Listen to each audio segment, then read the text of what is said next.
Hello guys, இன்றைக்கி Saturday. So வாங்க lunch prepare பண்ணலாம்.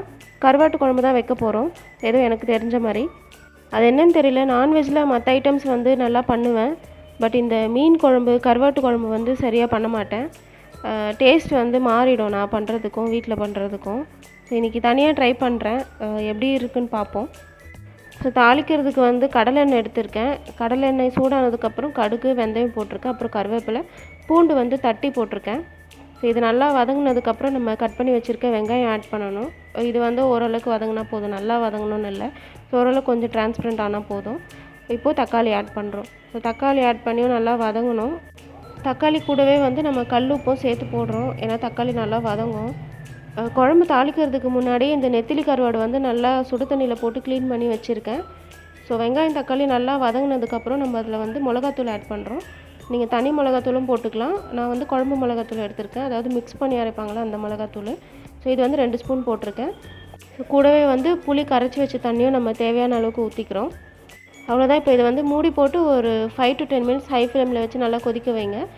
ஸோ ஓரளவுக்கு கொதித்து வந்ததுக்கப்புறம் குழம்பு திக்காகும். ஸோ இந்த டைமில் வந்துட்டு நம்ம டேஸ்ட்டு பார்த்துக்கலாம், உப்பு மிளகாத்தூள் எல்லாம் கரெக்டாக இருக்கான்னு பார்த்துட்டு, உப்பு சப்போஸ் கம்மியாக இருந்துச்சுன்னா உப்பு ஆட் பண்ணிக்கோங்க. பிகாஸ் கருவாடுலேயும் வந்து உப்பு இருக்கும் இல்லையா, ஸோ அதுக்கேற்ற மாதிரி பார்த்து ஆட் பண்ணிக்கோங்க. ஸோ இப்போ வந்து நம்ம கருவாடும் ஆட் பண்ணிட்டோம்.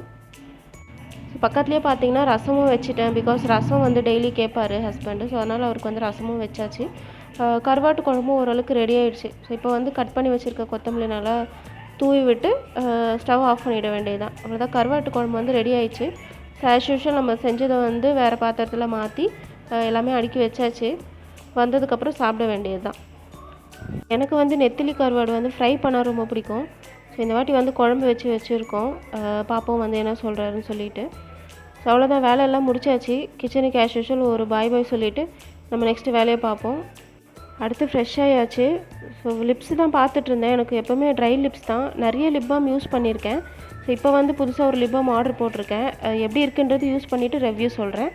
ஸோ ஃபுல்லாக வேலை முடிச்சுட்டு பாட்டிலில் தண்ணி பிடிக்கலான்ட்டு கிச்சனுக்கு போனேன்.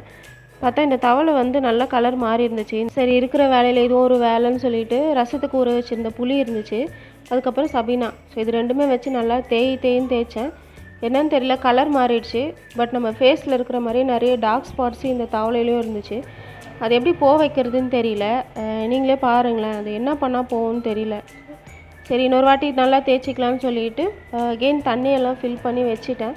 இதோட இந்த விலாகையும் முடிச்சுக்கிறேன். ஸோ பிடிச்சிருந்தா சப்போர்ட் பண்ணுங்கள். நெக்ஸ்ட் விலாகில் மீட் பண்ணலாம்.